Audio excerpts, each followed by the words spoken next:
Hello everyone, welcome back to my channel. If you're new here, my name is Abby and today I am talking to you about the string of hearts and the plant care needs for this plant.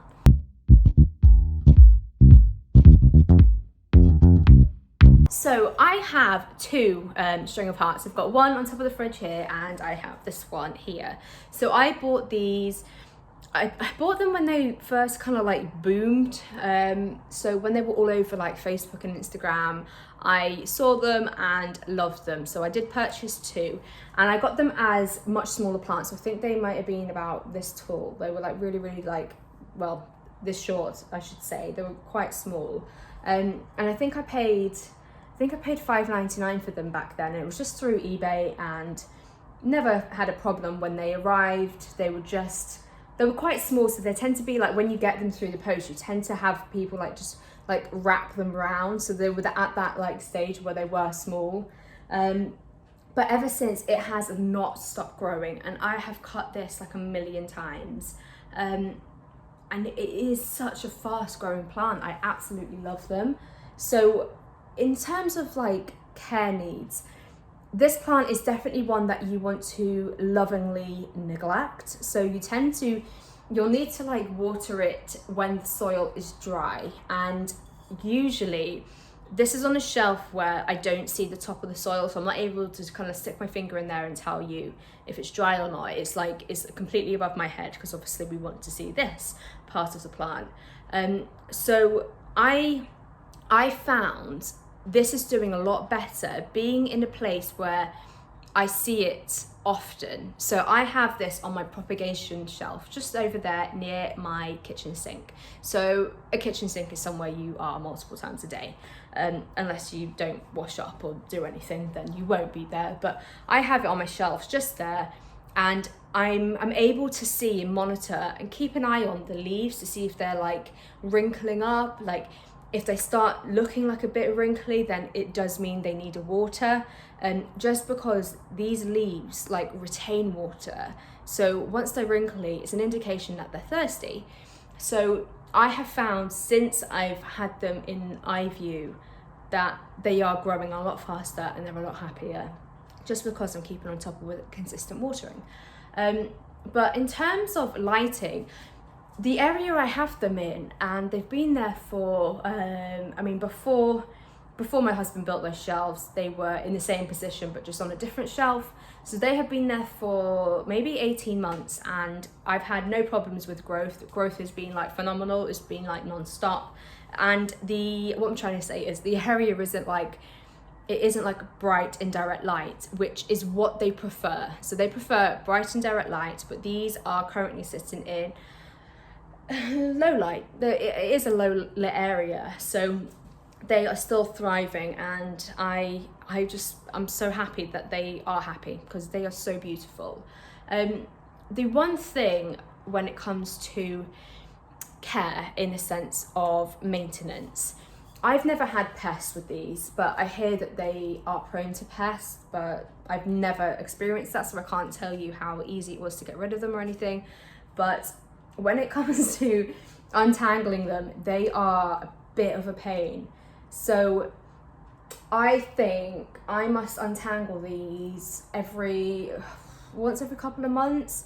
I would do it more if I could be bothered, which that sounds really harsh, but it's a case of like putting them on a table and just sitting on the floor and slowly just untangling them like really gently, because these will all tangle in with each other and then you lose leaves if you're a bit harsh with it, like heavy-handed. So it is like a really like delicate kind of like job and timely. It does take like a little while to do, especially if you have multiple like me. But I haven't found a way to keep them untangled. So I actually repotted them in the pot, so they were meant to be like just around the edges, so they wouldn't touch each other and they wouldn't tangle, but they always find a way to kind of like tangle in each other. It's just bizarre, but hey, they look nice when they're kind of like clustered like this, because it's a bit of a deeper contrast to them. But when you do that, you will lose some leaves and you can just propagate from them. I just touched mine and I lost this like adorable leaf here. Look how cute that is. I lost that, and I'm just going to stick that in soil, and then I'll start getting some roots out of here.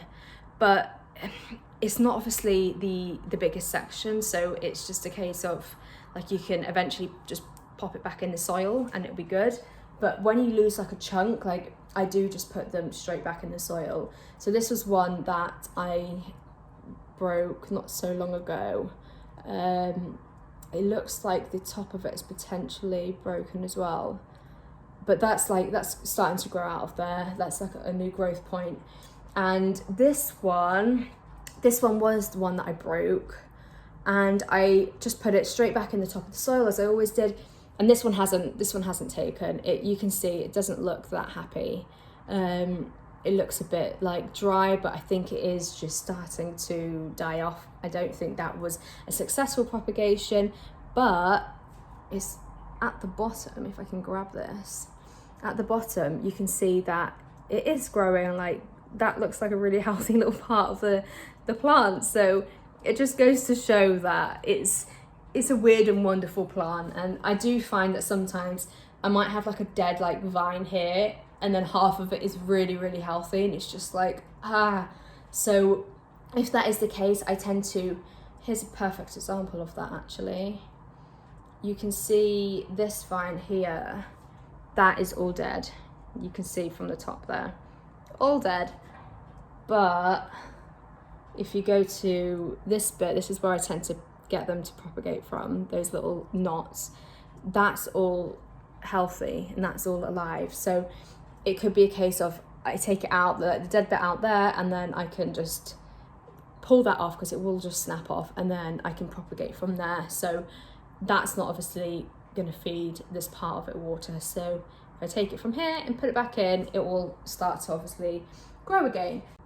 So the one thing that I do at the same time when I untangle these plants is I go through and check if there's any kind of like dead offshoots, just because we don't want them on the plant. They don't look nice and they don't do anything for the plant.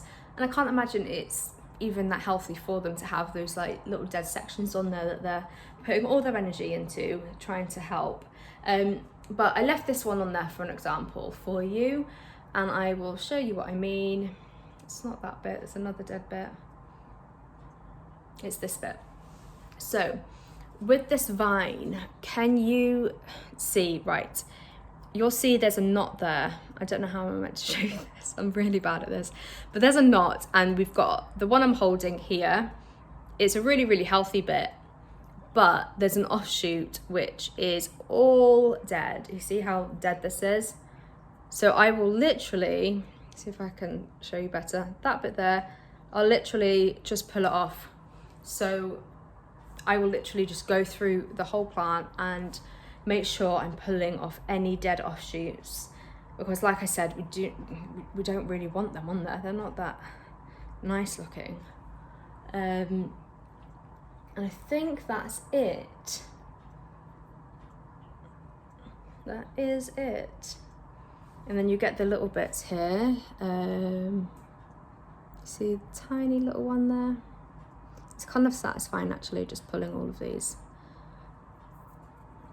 And I'll tend to just do that for the whole plant. And I think, like I say, it makes it look a lot nicer, but also the plant's not using its energy to help a dying little strand out.